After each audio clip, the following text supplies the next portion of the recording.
আসসালামু আলাইকুম। সবাই কেমন আছেন? আশা করি আল্লাহর অশেষ রহমতে আপনারা সবাই ভালো আছেন, সুস্থ আছেন। আজকে সবথেকে মজাদার, লোভনীয় এবং পৃথিবীর সবথেকে সহজ একটা রান্না আপনাদের সাথে শেয়ার করব এবং একটু গল্প করব। চলেন শুরু করা যাক। বেশ অনেক দিন ধরেই কচুরমুখী দিয়ে ইলিশ মাছ খেতে ইচ্ছা করছে। আমাদের বাসায় কচুরমুখীটা কেউ পছন্দ করে না। আমার জন্যই শুধু বাড়িতে আনা হয় কচুরমুখীটা। তো তারপরেও এখন সবাই খেতে, খেতে এখন সবার একটু, একটু ভালো লাগতে শুরু করেছে। আজকে এইজন্য ভাবলাম কচুরমুখী দিয়ে ইলিশ মাছটা করি। আর সাধারণত ইলিশ মাছ রান্নায় আ বেশি মশলা দেয় না, কেউই দেয় না। আমারও ভালো লাগে না। ইলিশ মাছ একটু মশলা কম হলেই ভালো লাগে।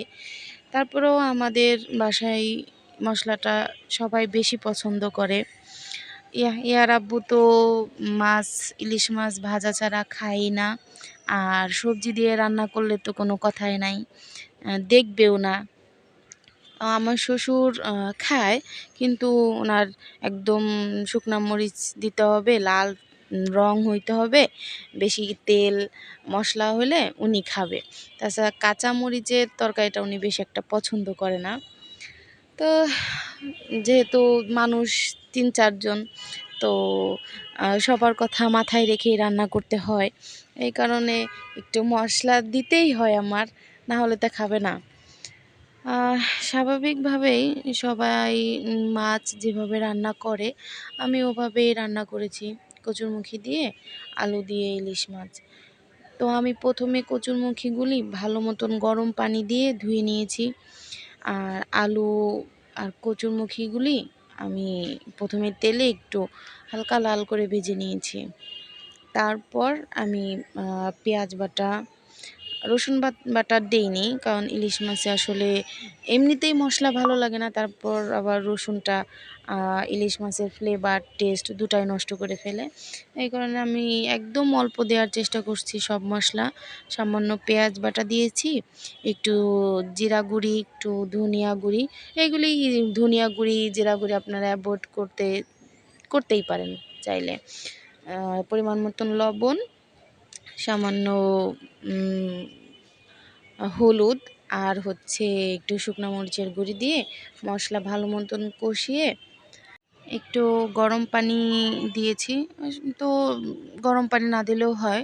তারপরেও সব ধরনের আ তরকারিতে গরম পানি দিলে ভালো হয়। আমি জানি না আসলে কি হয়? কিন্তু ও সবাই বলে, এই কারণে আমিও দেওয়ার চেষ্টা করি। যখন মনে থাকে না বা সময় থাকে না তখন দেই না।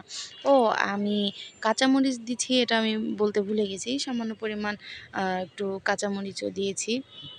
তো মশলা যখন ভালো মতন কষানো হয়ে গেছে, সবজিগুলো যখন হাফ ডান হয়ে গেছে সেদ্ধ, তখন আমি মাছগুলো দিয়ে আবার একটু রান্না করে নিব। আসলে ইলিশ মাছটা রান্না করতে বেশি সময় লাগে না। ইলিশ মাছ একদমই অল্প সময়ে রান্না করা হয়ে যায়। তারপরেও যেহেতু আমি একটু সবজি এখানে অ্যাড করছি, তো একটু তো সময় লাগবেই।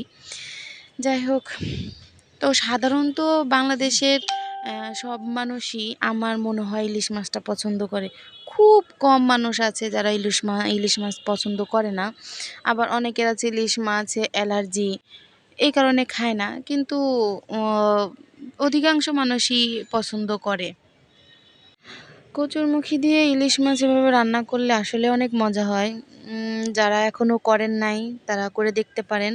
আর এখন গরম, গরম ভাতের সঙ্গে একদম গরম, গরম মাছের তরকারি দিয়ে আহ! আলহামদুলিল্লাহ। শুধু একটাই কষ্ট, এত মানে গরম। এটা একটু যদি শোচনীয় অবস্থায় থাকতো আরও ভালো হতো। সবাই আল্লাহর কাছে দোয়া করবেন, আল্লাহ তাআলা যেন আমাদের বাংলাদেশে একটু বৃষ্টি দেয়, আমরা যেন একটু স্বস্তির নিঃশ্বাস ফেলতে পারি। ইনশাল্লাহ হবে। তো সবাই ভালো থাকবেন, সুস্থ থাকবেন। আল্লাহ হাফেজ।